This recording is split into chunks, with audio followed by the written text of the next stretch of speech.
Prime Minister Atal Bajpai.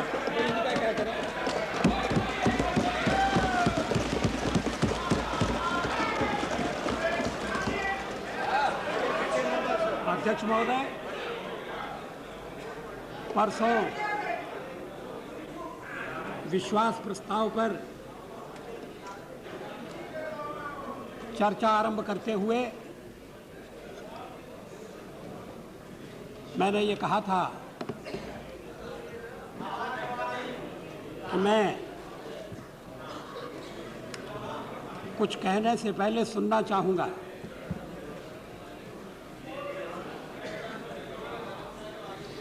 अब आज मेरी बारी है। इसमें रुकावट नहीं डाली जानी चाहिए।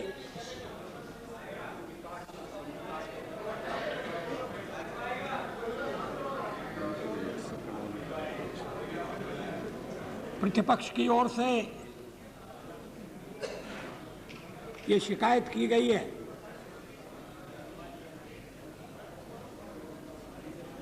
कि अल्पमत में आते ही Honorable Prime Minister, could you use the second mic also? That one. Second mic.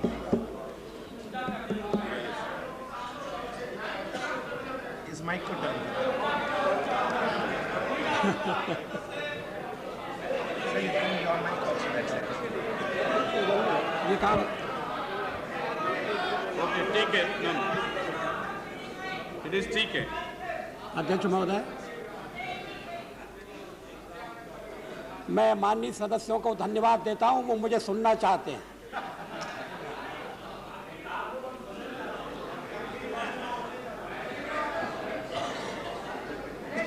मैं कह रहा था कि ये शिकायत की गई है और इसके लिए मुझ पर आरोप लगाया है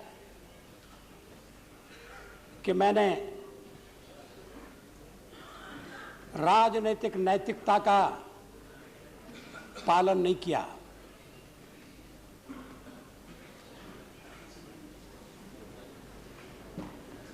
संसद की बैठक चल रही है। प्रतिदिन सदस्यों को,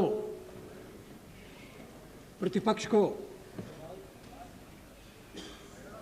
सरकार के विरुद्ध मतदान करने का अवसर मिलने वाला था। बधाई दे दीजिए।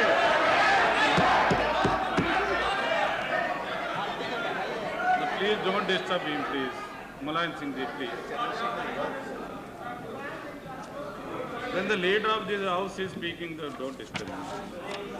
And at the same time, the opposition also. सदन में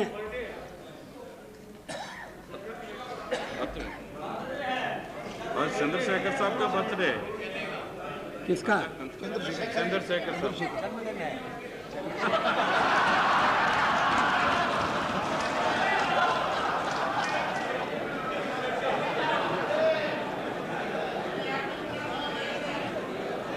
बहुत बहुत बधाइयाँ। शुभकामनाएं जन्मदिन।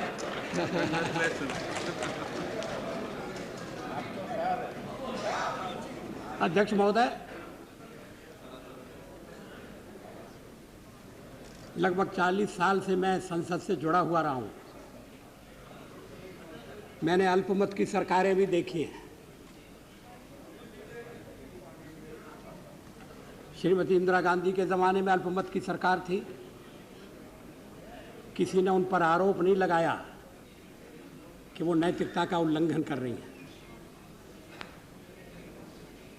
श्री नरसिंह राव जी भी अल्पमत की सरकार चलाते रहे थे।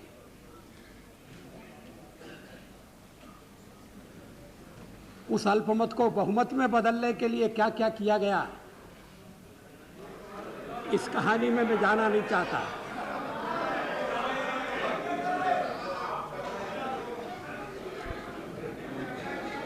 लेकिन अगर प्रतिपक्ष मेरे बहुमत को कसौटी पर कसना चाहता था तो स्वयं प्रस्ताव ला सकता था। अभी तक मेरी ये समझ में नहीं आया कि महामहिम राष्ट्रपति का दरवाजा खटखटाने के बजाय प्रतिपक्ष इकट्ठा होकर मेरे खिलाफ प्रस्ताव क्यों नहीं लाया?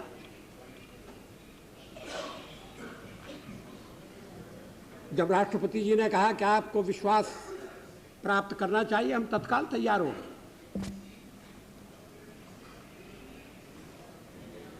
दो दिन बहस चली है, अब समाप्ति होने जा रही है।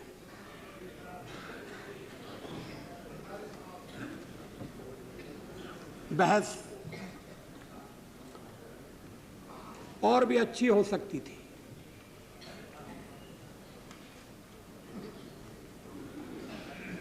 हम संसार का सबसे बड़ा लोकतंत्र होने का दावा करते हैं और हैं भी,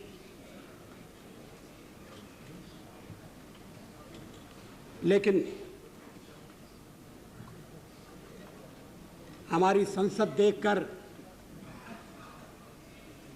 अभी अभी जो देश लोकतंत्र की धारा से जुड़े हैं वो क्या अनुभव करते होंगे, इसकी सहज ही कल्पना की जा सकती है।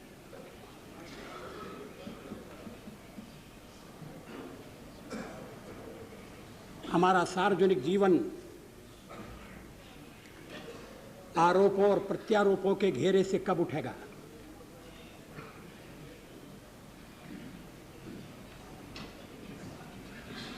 आरोप लगाए जाए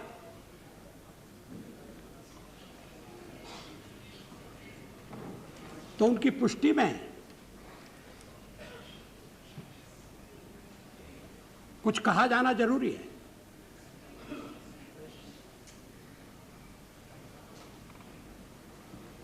प्रेस में या मीडिया में जो कुछ छपता है उसको दोहरा दिया जाए, ये एक तरीका हो सकता है, मगर बहुत अर्थपूर्ण तरीका नहीं है, बहुत कारगर तरीका नहीं है।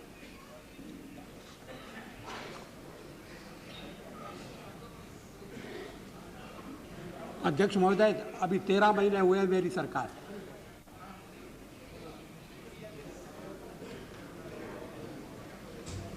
हमें कसौटी पर कसा जा रहा है।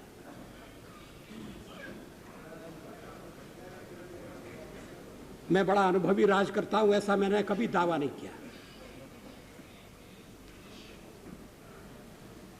लेकिन ईमानदारी से देश की सेवा करना चाहता हूं, यह दावा जरूर है।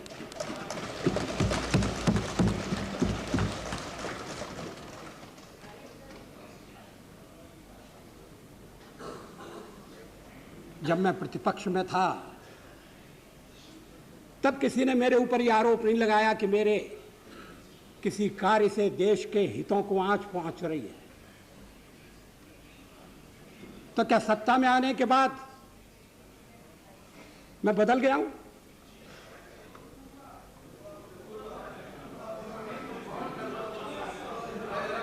क्या सत्ता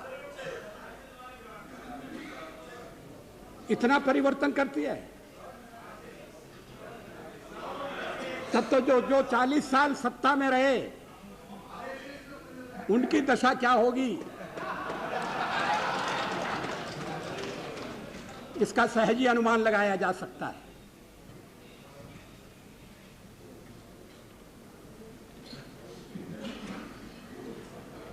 जिन परिस्थितियों में चुनाव हुए, चुनाव के परिणाम आए, एक मिलीजुली सरकार बनना निश्चित था।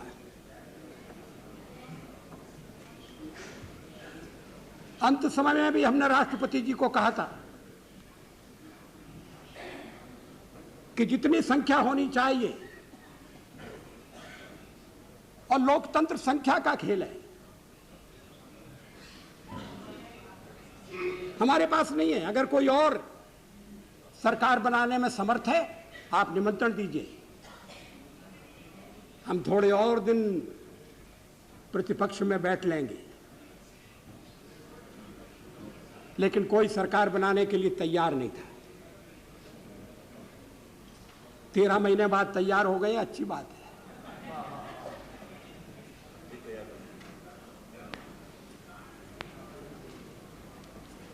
मुख्य प्रतिपक्ष ने कहा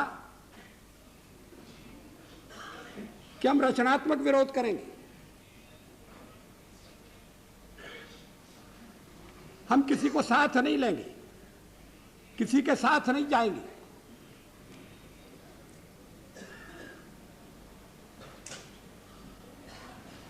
हम उस घड़ी की प्रतीक्षा करेंगे जब हमें स्पष्ट बहुमत प्राप्त हो।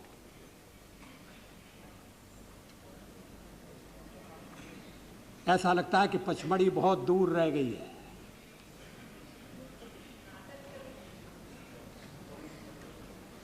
नए गठबंधन हो रहे हैं।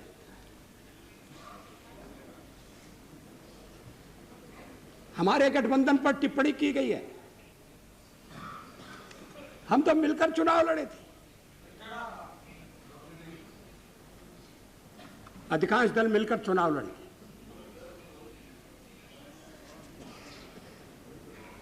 एक कार्यक्रम के आधार पर लड़े थे।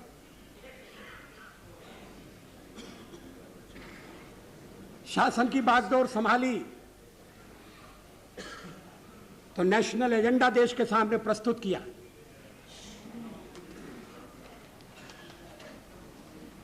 लेकिन आज हमें हटाने के लिए,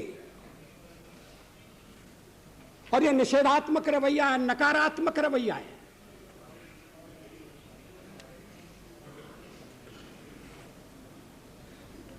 ऐसे दल इकट्ठे हो रहे हैं जिनके बीच विचारों का कोई साम्य नहीं है।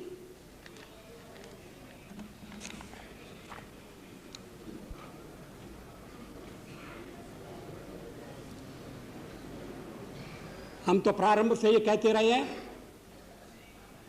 कि भारत की राजनीति जिस तरह का मोड़ ले रही है, उसमें क्षेत्रीय दलों को एक महत्वपूर्ण भूमिका निभानी है।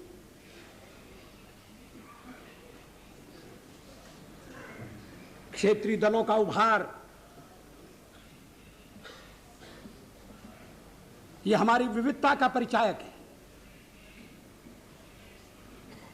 ये इस बात का भी संकेत है कि जो अपने को अखिल भारतीय दल कहते हैं, वो प्रदेशों की आशाओं और अपेक्षाओं का सही प्रतिनिधित्व नहीं कर सके।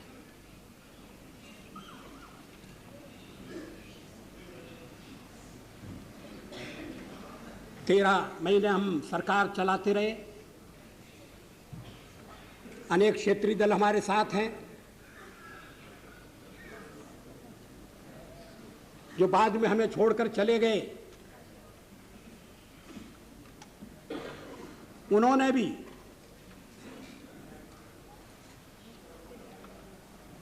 ऐसा रवैया नहीं अपनाया जो देश की एकता के लिए या अखंडता के लिए आपत्तिजनक हो।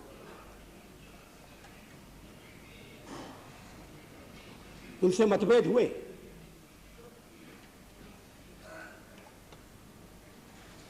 लेकिन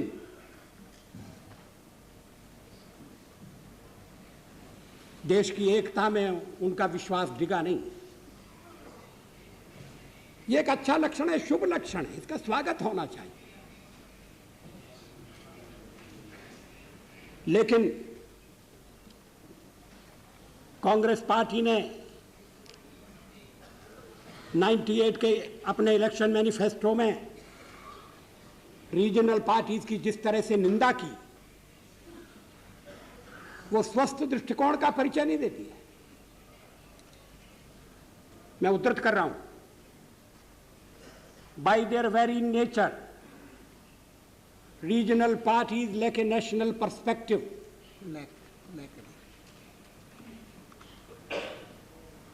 and can never rise above local ethnic considerations. They adopt populist platforms for coming to power. They incite narrow linguistic or ethnic sentiments. Very soon these agendas become a recipe for economic disaster and social turmoil.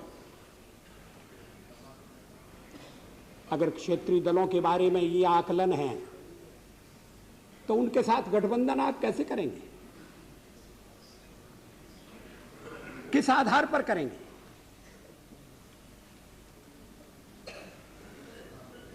क्षेत्रीय दलों के अलावा कांग्रेस ने regional parties के बारे में टिप्पणी की। मैं उसे भी उद्धृत कर रहा हूं, हमारे वाम मार्गी मित्र उसको सुन लें।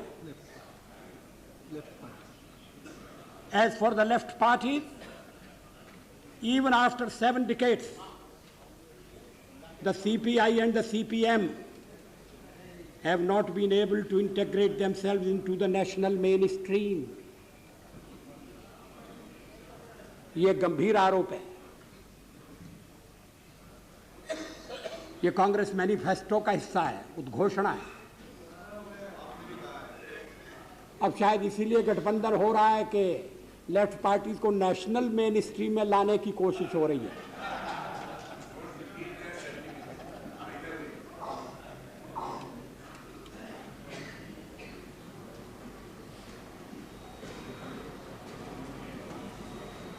जनता दल असमंजस में था, पता नहीं उसने क्या फैसला किया है।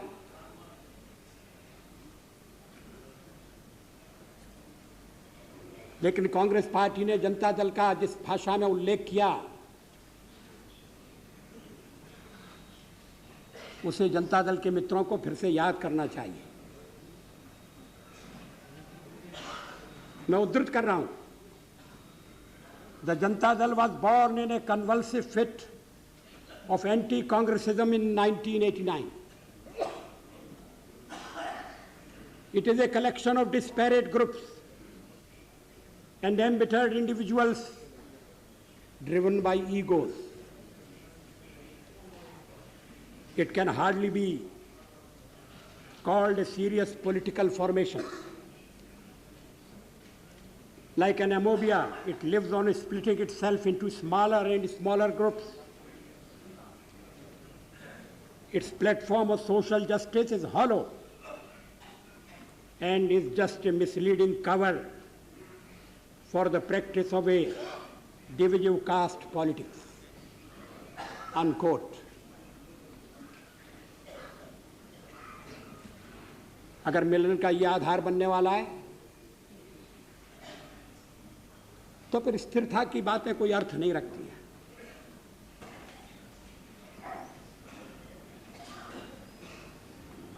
मेरी सरकार को अस्थिर करने की कोशिश की गई है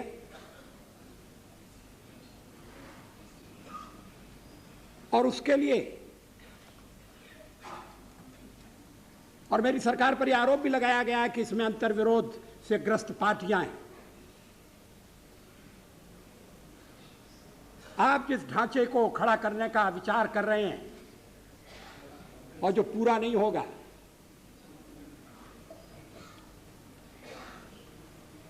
वो क्या एक विचार से अनुप्राणित है? क्या कोई कार्यक्रम है?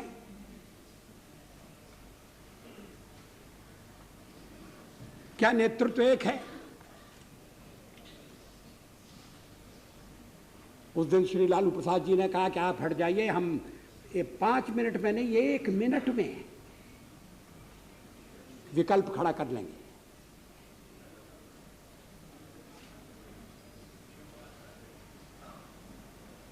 क्या उसके बारे में सदन को विश्वास में नहीं लिया जाना चाहिए? क्या देश को यह जानने का अधिकार नहीं है कि जनादेश से बनी हुई सरकार को आप हटाने की बात कर रहे हैं? ये जनादेश से बनी है।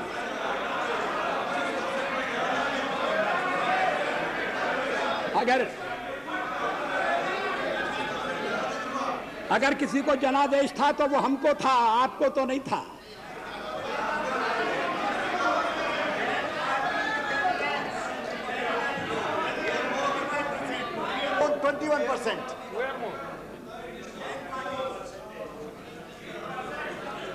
अध्यक्ष महोदय,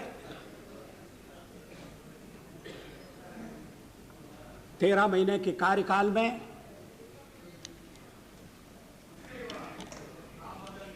हमने अपने कार्यक्रम को कार्यान्वित करने का प्रयास किया है।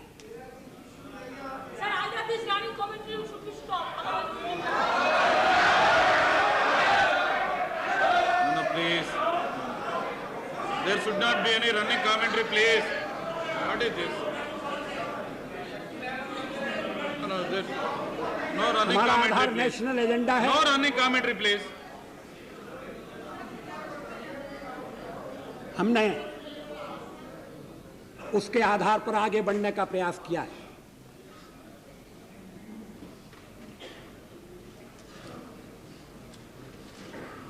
नेशनल एजेंडा 5 साल का कार्यक्रम है।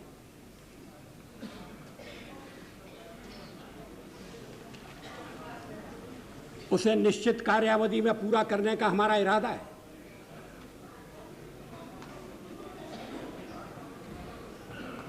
क्या कोई इस बात से इनकार कर सकता है कि हमने जब सत्ता संभाली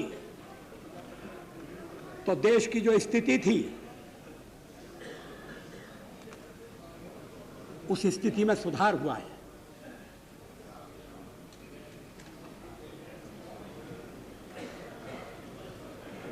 चाहे वो देश की सुरक्षा का सवाल हो, चाहे वो अर्थव्यवस्था का प्रश्न हो, अन्य देशों के साथ कूटनीतिक संबंधों का मुद्दा हो,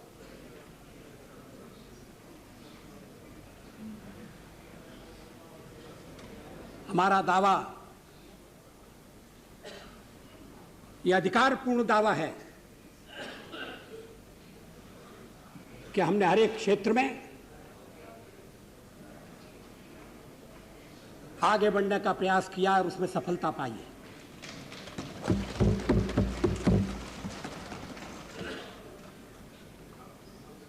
मुझे आश्चर्य है कि परमाणु परीक्षण की भी आलोचना की गई। पूछा गया देश के सामने कौन सा खतरा था। मैं 1974 में सदन में था जब श्रीमती इंदिरा गांधी के नेतृत्व में परमाणु परीक्षण किया गया था। हमने उसका स्वागत किया था, प्रतिपक्ष में थे फिर भी स्वागत किया था, क्योंकि देश की रक्षा के लिए वो किया गया था। उस समय कौन सा खतरा था? क्या आत्मरक्षा की तैयारी तभी होगी जब खतरा होगा? अगर तैयारी पहले से हो तो जो खतरा अगर आने वाला है वो खतरा भी दूर हो जाएगा। खतरा अमल में नहीं आएगा।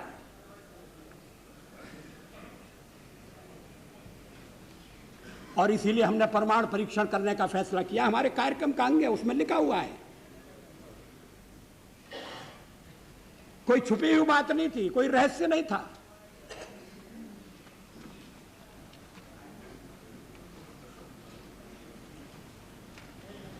अध्यक्ष महोदय, परमाणु परीक्षण के बारे में श्री चंद्रशेखर जी ने कुछ विचार व्यक्त किए हैं।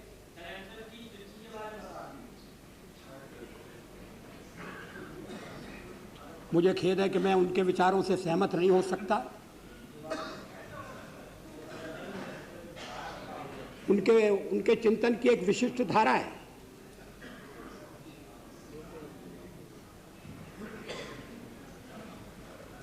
लेकिन 50 साल का हमारा अनुभव क्या बताता है?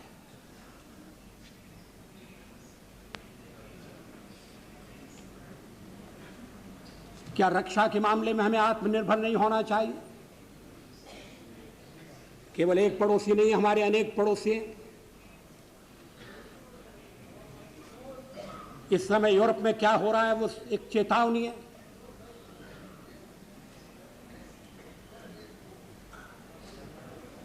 पोखरण 2 कोई आत्मश्लाघा के लिए नहीं था, कोई पुरुषार्थ के प्रकटीकरण के लिए नहीं था, लेकिन हमारी नीति है और मैं समझता हूं ये देश की नीति रही है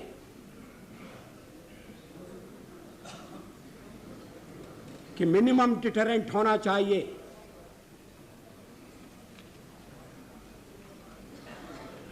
वो क्रेडिबल भी होना चाहिए।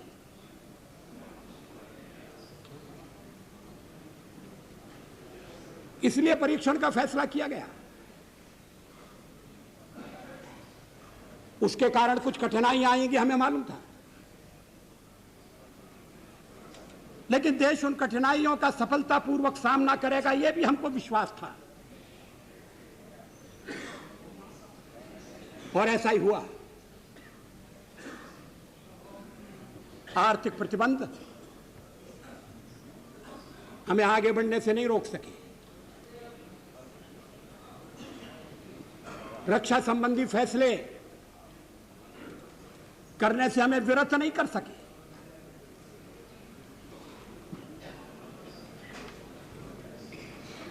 लेकिन परीक्षण के साथ हमने यह भी ऐलान किया कि हम परमाणु हथियारों का प्रयोग करने में पहल नहीं करेंगे। No first use. हमने यह भी कहा कि जिनके पास परमाणु शस्त्र नहीं है, हम उनके विरुद्ध उनका उपयोग नहीं करेंगे।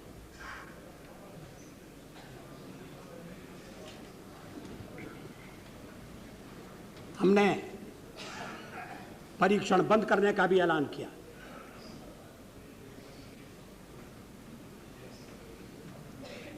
सचमुच में पोखरण में हम एक और परीक्षण कर सकते थे,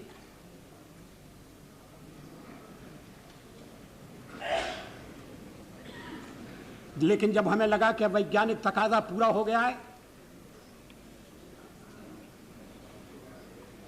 तो उस परीक्षण को हमने छोड़ दिया।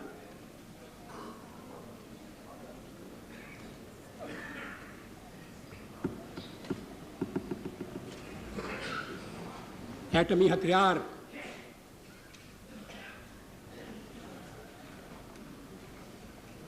रक्षा के लिए भी हो सकते हैं,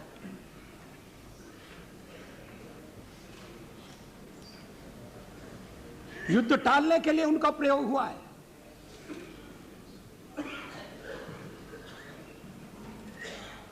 इतने वर्षों तक यूरोप में शांति रही, दो शिविरों में बटे हुए विश्व में युद्ध नहीं हुआ। इसके मूल में कहीं ना कहीं ये बात थी कि शक्ति संतुलन है,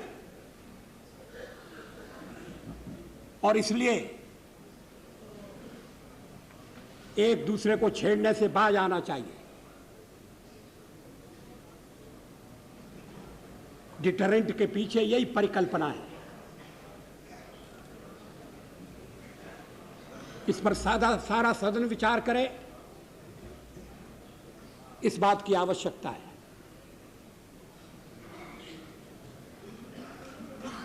आलोचना तो अग्नि 2 की भी हुई है,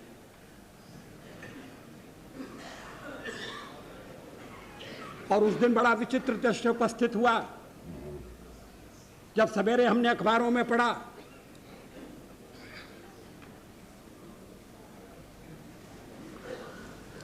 कि हमारे एक पुराने मित्र ने, हमारी एक पुरानी मित्र ने हमारे ऊपर दोषारोपण किया कि हम दबाव में आ गए हैं, इसलिए अग्नि 2 का परीक्षण रोक दिया गया है। और उसी समय परीक्षण हो चुका था और अग्निशिखा अपने गंतव्य की ओर दौड़ रही थी। अगर उस दिन हम परीक्षण न करते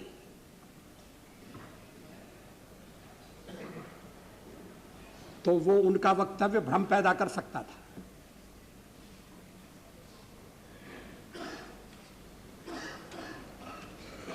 विदेशों में भी भ्रांति उत्पन्न कर सकता था। अध्यक्ष महोदय, 13 महीने के अपने कार्यकाल में कभी हमने अंतर्राष्ट्रीय दबाव में आकर कोई फैसला नहीं किया, न हम आगे करेंगे।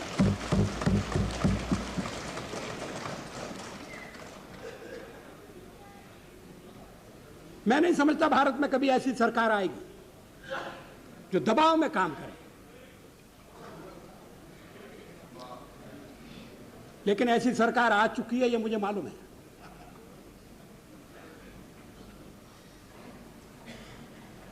क्या हमारे परमाणु परीक्षण से पहले जो सरकारें थी विशेषकर कांग्रेस पार्टी की सरकार, वो इस संबंध में आगे नहीं बढ़ना चाहती थी।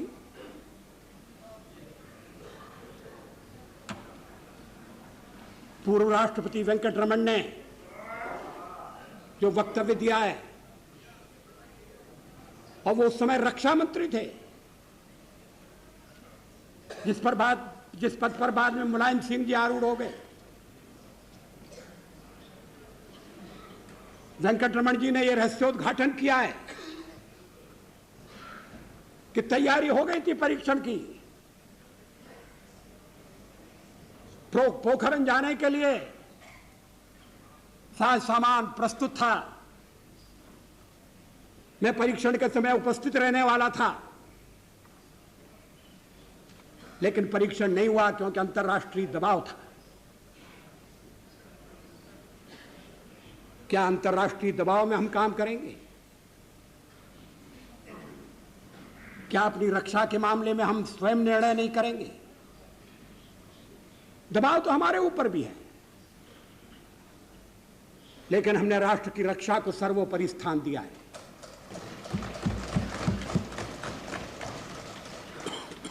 हम दूध के जले छाछ को भी फूंक फूंक कर पीना चाहते हैं।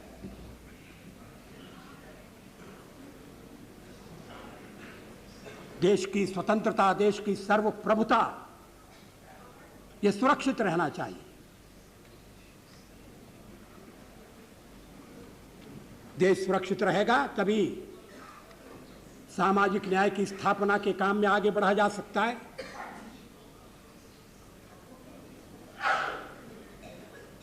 अगर सीमाएं क्षुण्ण रहेंगी तभी देश के मानस को निर्माण के कार्य की ओर परिश्रम की पराकाष्ठा करने की दृष्टि से प्रवृत्त किया जा सकता है।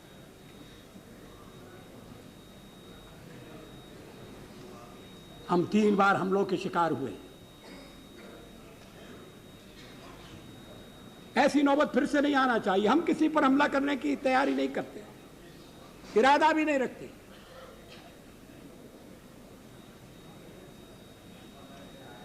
मुझसे यह सवाल पूछा गया है कि पोखरण 2 और लाहौर की बस यात्रा, इनमें क्या संबंध है? ये दोनों एक ही सिक्के के 2 पहलू हैं।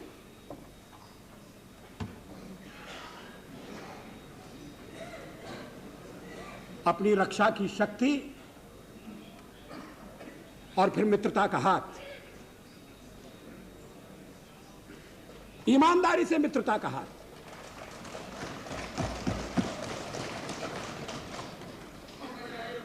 लेकिन आत्मरक्षा की तैयारी भी ईमानदारी से।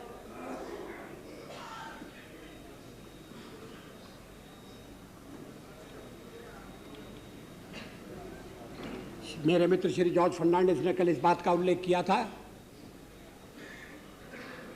कि जब 77-78 में जनता सरकार बनी थी, श्री मोरारजी भाई हमारे प्रधानमंत्री थे, तो मुझे विदेश मंत्रालय का काम सौंपा गया था। तब भी मैंने पड़ोसियों के साथ मित्रता के संबंध बढ़ाने का प्रयास किया था। उसमें पाकिस्तान भी शामिल था।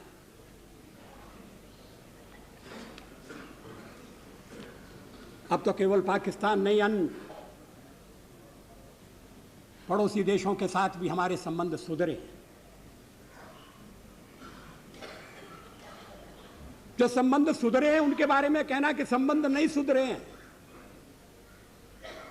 ये राष्ट्र के कौन से हित को संवर्धित करता है? उन देशों पर इसकी क्या प्रतिक्रिया होगी? दुनिया में इसकी क्या प्रतिक्रिया होगी?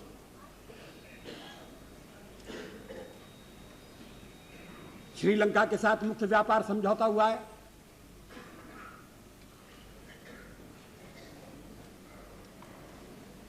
नेपाल के साथ ट्रांजिट संधि हुई है।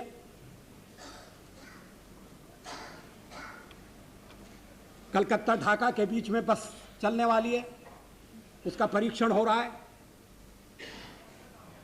नेपाल में इन दोनों चुनाव हो रहे हैं और पहला अवसर ऐसा आया है जब उस चुनाव में भारत का ही मुद्दा नहीं है, भारत को लेकर आरोप प्रत्यारोपों की झड़ी नहीं लगाई जा रही, भारत की नीति से वहां के राजनीतिक दल भी संतुष्ट हैं। हम किसी पड़ोसी देश में दखल नहीं देना चाहते, लेकिन हम किसी को अपने मामलों में भी दखल देने भी नहीं देंगे। इसलिए जब मैं लाहौर गया तो उसी समय राजौरी में हत्याकांड हुआ था। पाकिस्तान के प्रधानमंत्री से तत्काल हमने वो मामला उठाया।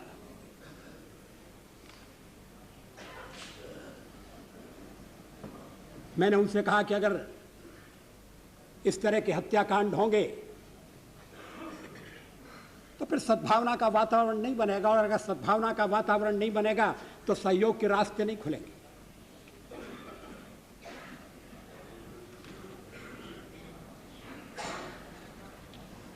जम्मू कश्मीर की स्थिति आज बदल गई है। छुटपुट घटनाएं हो रही हैं, उनको भी रोकना पड़ेगा।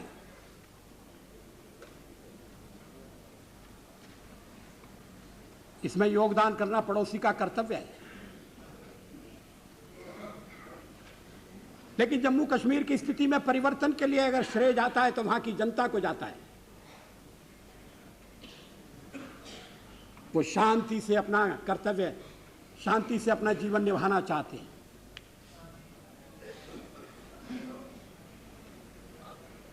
अब उन्हें बलि का बकरा नहीं बनाया जा सकता। भावनाएं भड़काकर उनके हाथों से गलत काम कराने का प्रयास अब आगे सफल नहीं होगा।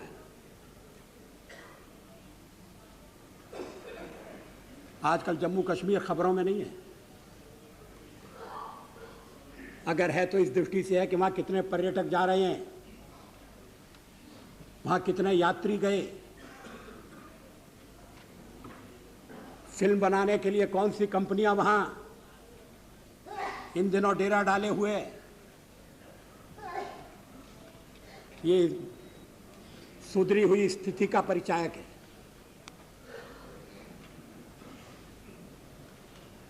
उत्तर पूर्व की स्थिति को सुधारने में भी हमें थोड़ी सफलता मिली है।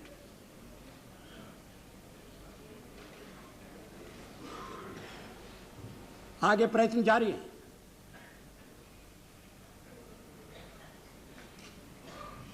उस क्षेत्र के आर्थिक विकास के लिए ठोस कदम उठाए गए।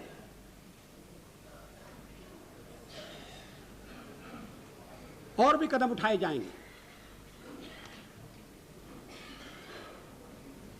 सचमुच में ये मुद्दे पार्टी के मुद्दे नहीं हैं।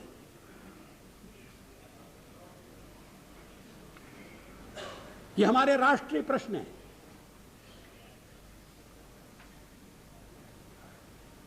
कल ये कहा गया कि हमने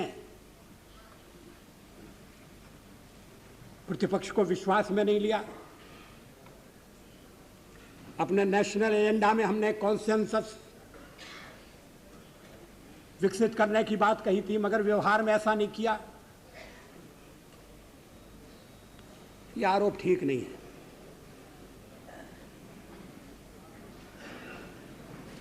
जहां चर्चा की आवश्यकता थी हमने चर्चा की है। जहां विश्वास में लेना आवश्यक था हमने विश्वास में लिया है।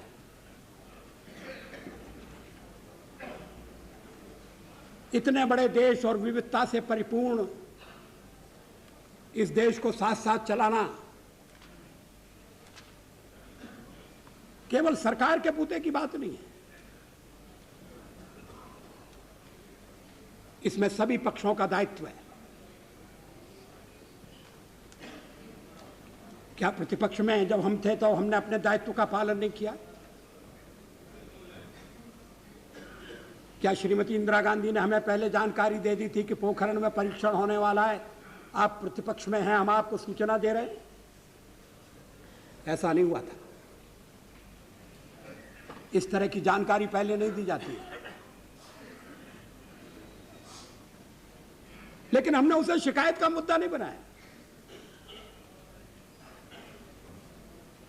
और भी इस तरह के सवाल आते रहे।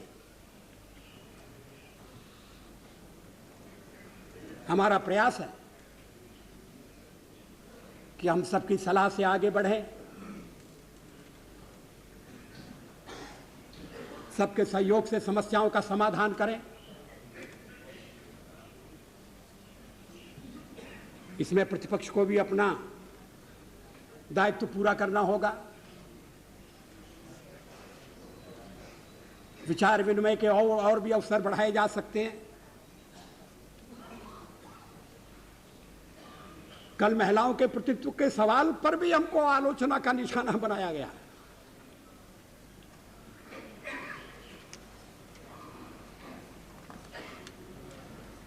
अलग अलग दलों से बातचीत हुई है। अगर ये विश्वास हो जाए कि विरोध नहीं होगा, छीना झपटी नहीं होगी,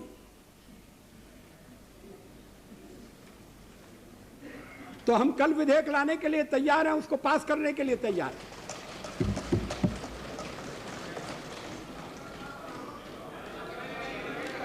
लेकिन पिछले बार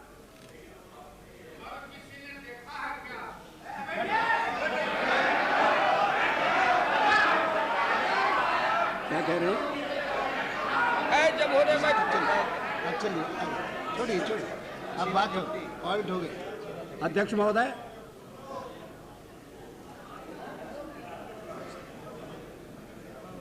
एक सर्वानुमति बनी थी कि विधेयक जिस रूप में उसी में पारित किया जाए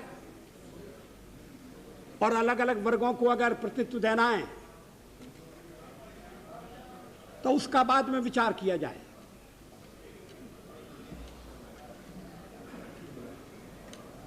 लेकिन कांग्रेस पार्टी ने इसको स्वीकार नहीं किया। अब हमारे ऊपर दोषारोपण किया जा रहा है।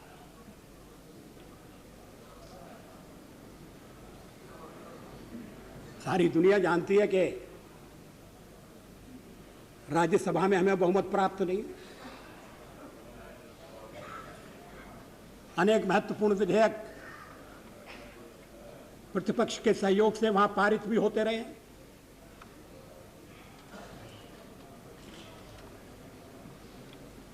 प्रतिपक्ष ने उन्हें महत्वपूर्ण समझा और वो देश की दृष्टि से आवश्यक भी थे,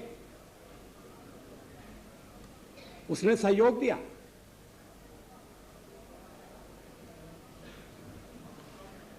लेकिन प्रतिपक्ष में मतभेद के कारण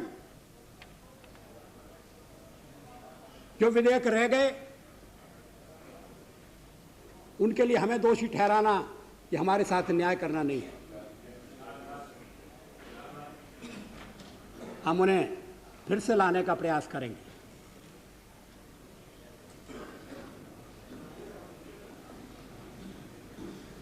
जब हमने सत्ता संभाली, देश की आर्थिक स्थिति बड़ी विषम थी। कोई इनकार कर सकता है कि आर्थिक स्थिति में सुधार हुआ है? कोई इससे इनकार नहीं कर सकता।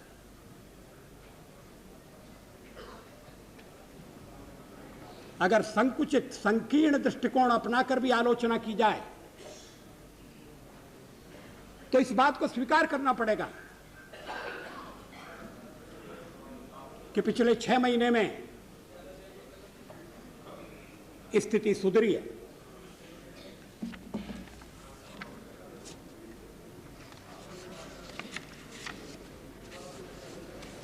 %5.8 जीडीपी का होना, 32 बिलियन रिजर्व और इन्फ्लेशन 4.6%, जिसे मैनेज किया जा सकता है।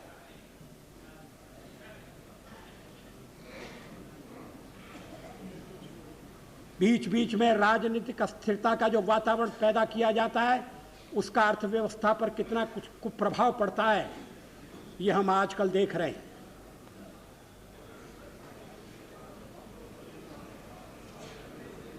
क्या प्रतिवर्ष ये खेल होगा? मिली जुली सरकार है, आपको भी समस्याओं का सामना करना पड़ेगा अगर आपकी सरकार बनती है तो।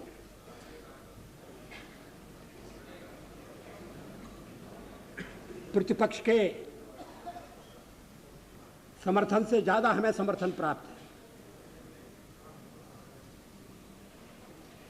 या ये सहयोग, ये मित्रता केवल हमें हटाने तक सीमित है?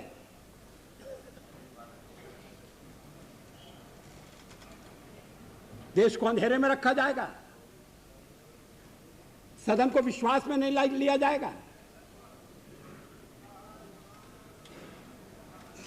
क्या इसे नैतिकता की संज्ञा दी जाएगी? जो कुछ है वो खुले में होना चाहिए, लेकिन ऐसा नहीं हो रहा है। सुरक्षा की दृष्टि से देश का मजबूत होना, आर्थिक स्थिति में सुधार, देश के भीतर शांति का और सहयोग का वातावरण, कुछ दुर्भाग्यपूर्ण घटनाएं हुई हैं, इतना बड़ा देश है, लेकिन उन्हें तत्काल रोकने की कोशिश हुई है।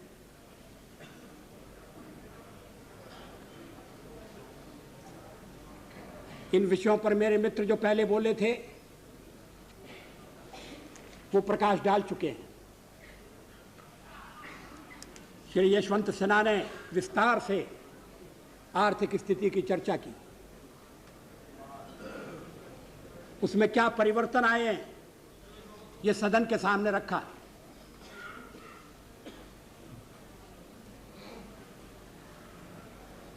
इस बार अन्न का रिकॉर्ड उत्पादन हुआ है।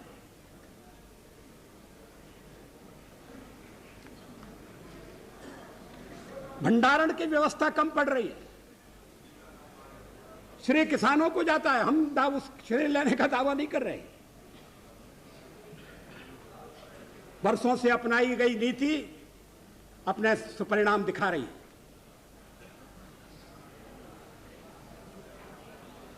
लेकिन अगर बाढ़ आ जाए, अगर तूफान आ जाए और फसल नष्ट हो जाए,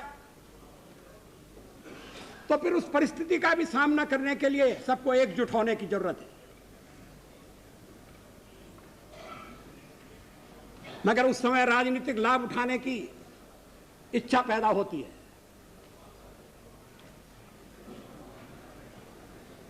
इस मनोवस्था को बदलना पड़ेगा।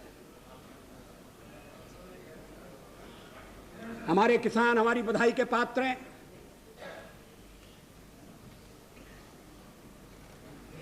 किसानों की समस्याएं हमारे सामने,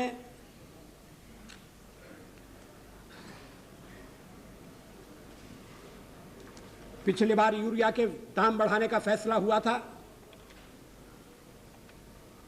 अब किसानों की ओर से, उनके संगठनों की ओर से मांग हो रही है कि किसानों का बोझा कम होना चाहिए। हम उन्हें आश्वासन देना चाहते हैं कि उनका बोझा कम करने के लिए पूरे प्रयास किए जाएंगे, इसके लिए कदम उठाए जाएंगे।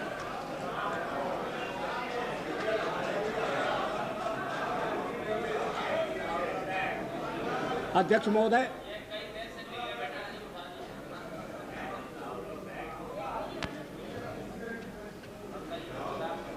इनपुट के दाम कम हो, ये बहुत जरूरी है।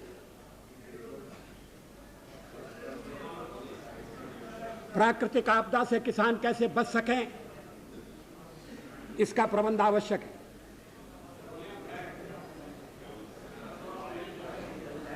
फसल बीमा योजना तैयार है, कृषि नीति को अंतिम रूप दिया जा रहा है। अब पूछा जा रहा है कि आपको साल भर हो गया, आप कृषि नीति नहीं बना सके। आपको तो 50 साल हो गए और आप देश को कृषि नीति नहीं दे सके।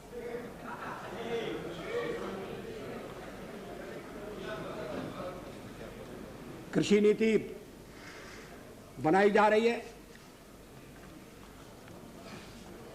उसमें सबके साथ विचार विनिमय की प्रक्रिया अंतिम चरण में। किसानों के हित का सवाल है। इसमें सबका सहयोग आवश्यक है। पिछले सत्र में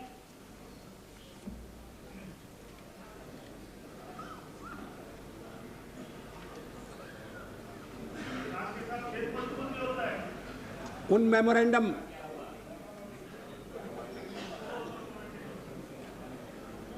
को लेकर बड़ी उग्र भावनाएं प्रकट की गई थी, जिनका संबंध SC, ST और पिछड़े हुए वर्गों के रिजर्वेशन से है। रिजर्वेशन की अवधि समाप्त हो रही है। सरकार ने फैसला किया है कि अगले 10 साल के लिए इस अवधि को बढ़ाने का विधेयक हम सदन के सामने लेकर आएंगे।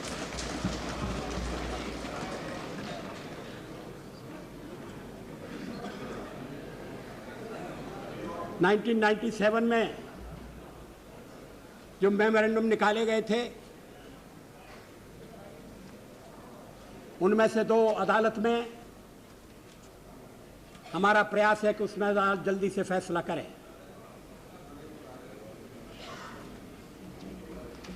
एक विषय को लेकर विधेयक तैयार है और उसे इसी सत्र में प्रस्तुत किया जाएगा।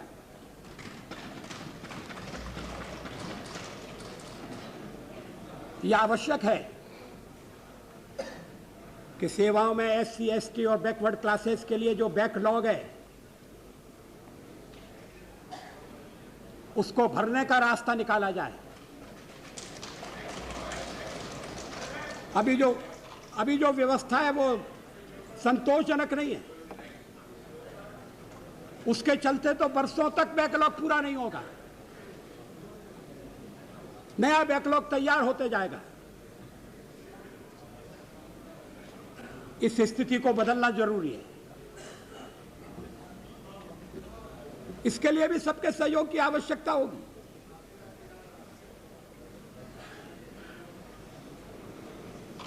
इस सवाल पर अपने परिगणित जातियों, परिगणित जनजातियों के और पिछड़े वर्ग के बंधुओं की भावनाएं हम समझते हैं। थोड़ा विलंब जरूर हुआ है, लेकिन अब तेजी से काम होगा और जो सदस्यों की, इन वर्गों की जो इच्छा और अपेक्षा है, उसे पूरा किया जाएगा। एक प्रश्न जो काफी चर्चा का विषय बना है, करेंगे करा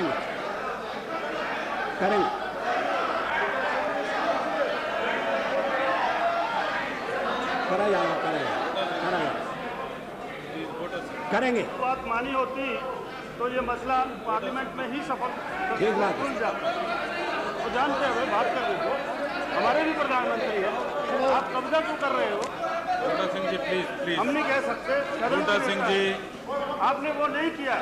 बूटा सिंह जी प्लीज आप बैठ जाइए।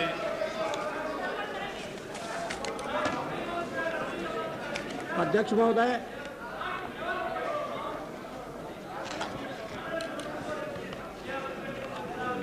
एक विषय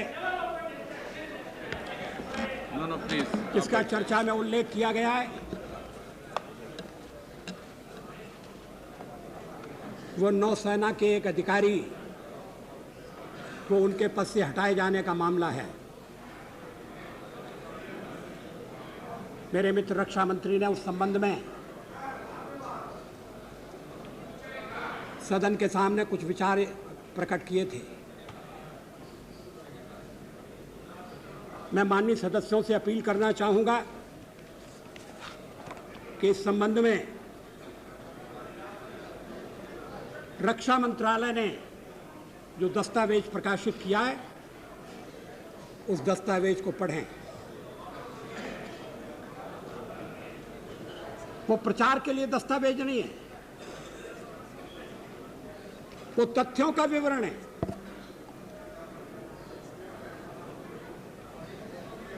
तथ्यों के आधार पर फैसला होना चाहिए, आरोपों प्रत्यारोपों के आधार पर नहीं।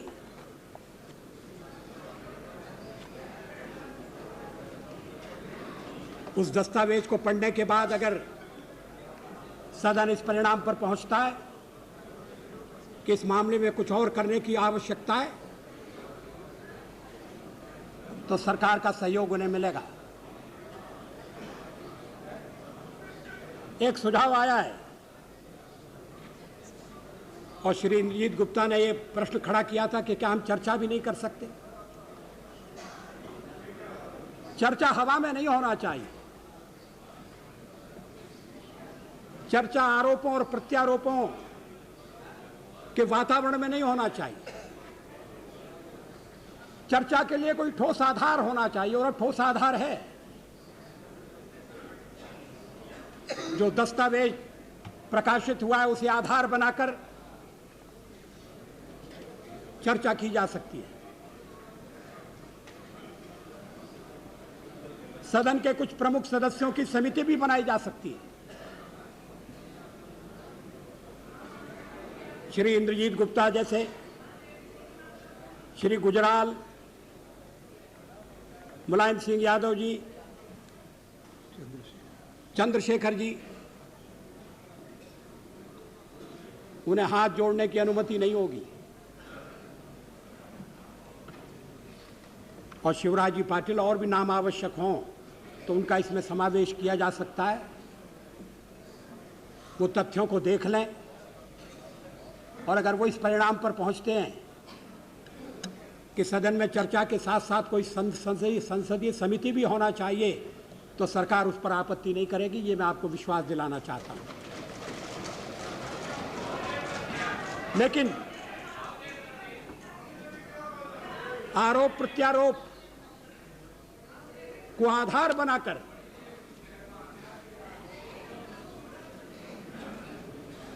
मीडिया में प्रकाशित सामग्री को लेकर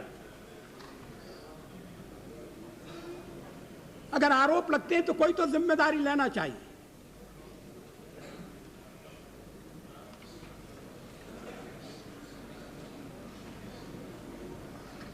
आरोप लगाने वाले ये तो कम से कम अनुभव करें कि उनसे उनकी बात को सिद्ध करने के लिए कहा जाएगा।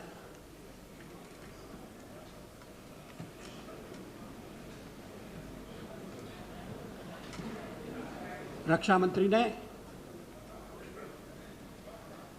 जो दस्तावेज प्रकाशित किया है, जो वक्तव्य दिए है, वो सर्वदलीय समिति जो आपके कक्ष में मिली थी, अध्यक्ष महोदय उसके निर्णय के अनुसार किए हैं। उन्होंने किसी रहस्य का उद्घाटन नहीं किया। उन्होंने सदन को या देश को गुमराह करने की कोशिश नहीं की।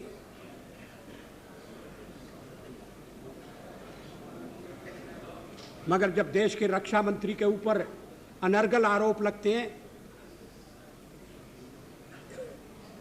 तो सारी व्यवस्था पर चोट होती है। उनके दिल पर भी आघात लगना स्वाभाविक है। इसका रास्ता निकाला जा सकता है। समस्याओं के हल ढूंढे जा सकते हैं। आवश्यकता इस बात की है कि हम हर बात को संदेह की नजर से देखने की आदत छोड़ दें।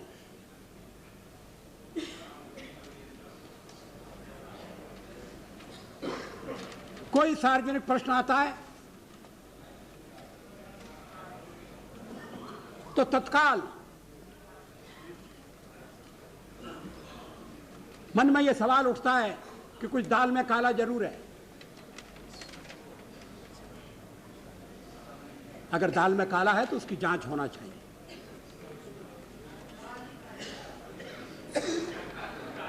हम 40 साल तक भ्रष्टाचार के खिलाफ लड़ते रहे हैं। अब भ्रष्टाचार से समझौता करें, इसका सवाल ही पैदा नहीं होता। अगर हम गलत समझौते के लिए तैयार होते तो आज शायद यहां विश्वास मत प्राप्त करने की नौबत नहीं आती।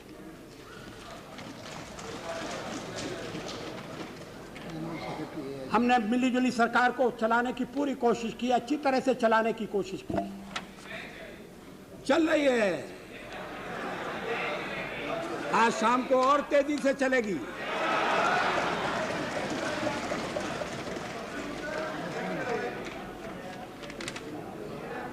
अध्यक्ष महोदय, ये सरकार के चलने और न चलने का सवाल नहीं है, ये देश चलेगा कि नहीं चलेगा।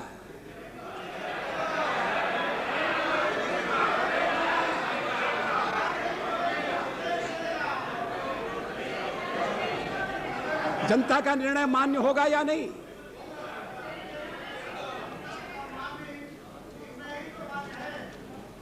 एक मिलीजुली सरकार की आलोचना करने के बाद फिर से मिलीजुली सरकार बनेगी तो क्या वो उन दोषों से बचेगी जिन दोषों के लिए आज हमको अपराधी करार दिया जा रहा है। मिलीजुली सरकार की सीमाएं हैं और अभी हमें उन सीमाओं को समझना है, उनके अनुसार आचरण करना है। कांग्रेस पार्टी का संकोच, कांग्रेस पार्टी की झिझक मैं समझ सकता हूं, लेकिन उनका मन बटा हुआ है। हमें हटाने की उत्कट लालसा और सत्ता में भागीदार बनने की इच्छा,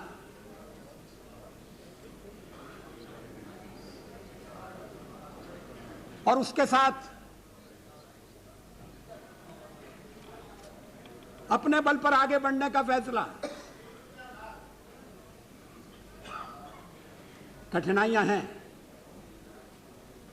लेकिन मुझे विश्वास है कि कठिनाइयों को हल करने का लोकतांत्रिक तरीका निकाला जाएगा।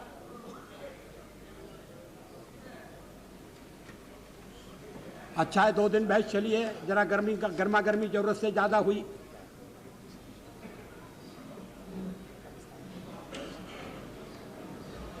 थोड़ा संयम चाहिए और ये बात सब दलों पर लागू होती है।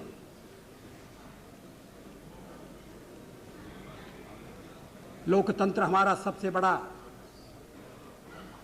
आभूषण है, हथियार है। एक जीवन व्यवस्था के रूप में हमने उसे स्वीकार किया है। हर नागरिक की समानता उसके अंदर गारंटी प्राप्त है। इस देश को एक रखने के लिए लोकतंत्र को सबल करना, लोकतंत्र को पुष्ट करना आवश्यक है। संगमा जी ने इंस्टीट्यूशंस की बात कही थी, बाद में चंद्रशेखर जी ने उस पर जोर दिया। संस्थाओं की रक्षा होनी चाहिए।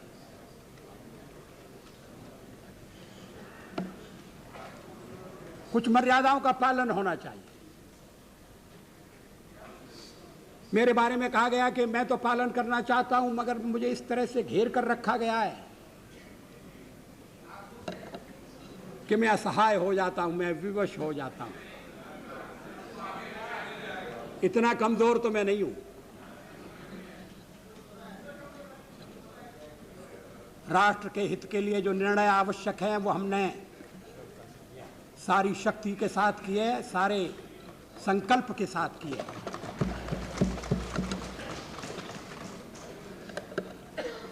पता नहीं हमारे प्रतिपक्ष के मित्रों को, और खासकर मुलायम सिंह जी को, जो कभी कभी बड़े कठोर बन जाते हैं, ये बात कहां से आती है कि मेरे और अडवाणी जी के बीच में मतभेद हैं।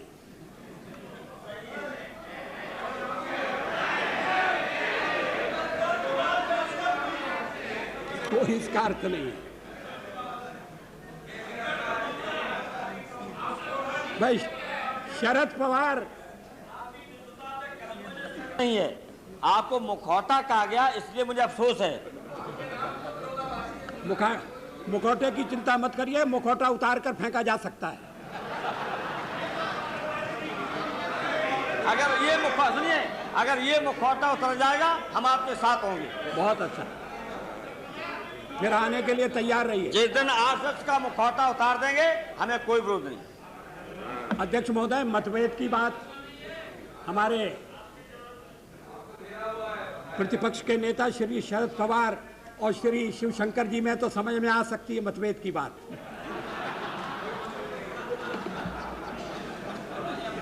लेकिन हमें कटघरे में खड़ा किया जा रहा है। आडवाणी जी का और मेरा साथ केवल राजनीति का साथ नहीं है।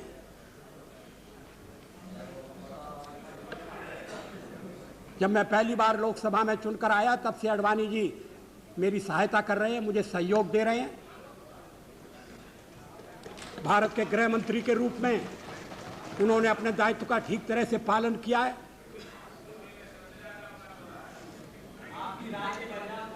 अलग अलग सवालों पर राय भिन्न हो सकती है। नहीं, क्या आप सब एक राय के हैं? मुलायम सिंह जी के आप में और बेनी प्रसाद जी में राय अलग अलग नहीं होती किसी मामले को लेकर, मुझे मालूम है। कभी नहीं हो, कभी नहीं। अध्यक्ष महोदय, मैं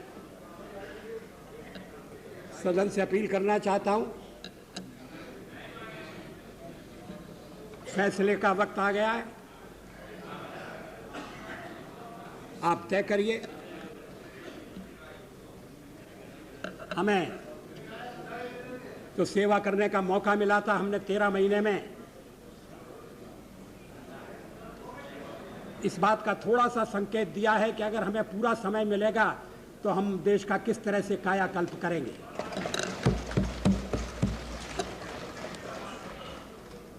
आखिर चुनाव 5 साल के लिए होते हैं। 13 महीने का काल कोई बहुत लंबा काल नहीं है, लेकिन 13 महीने में हमने ऐसी रेखाएं खींची हैं जो काल के कपाल पर अमिट रहेंगी, जिन्हें बदला नहीं जा सकता है। उनकी आलोचना करके तथ्यों पर पर्दा नहीं डाला जा सकता। व्यक्तिगत आरोप लगाकर अपनी झुंझलाहट, कड़वाहट प्रकट करके जो हमारी उपलब्धियां हैं उन पर पानी नहीं फेरा जा सकता। मत मानिए जो ओपिनियन पोल हो रहा है आप उसको। क्या वो जनमत का प्रकटीकरण नहीं है? लोग चाहते हैं हमारी सरकार चले, लोग चाहते हैं कि हमें सेवा करने का आगे मौका मिले, और मुझे विश्वास है ये सदन इसी पक्ष में फैसला करेगा। बहुत बहुत धन्यवाद।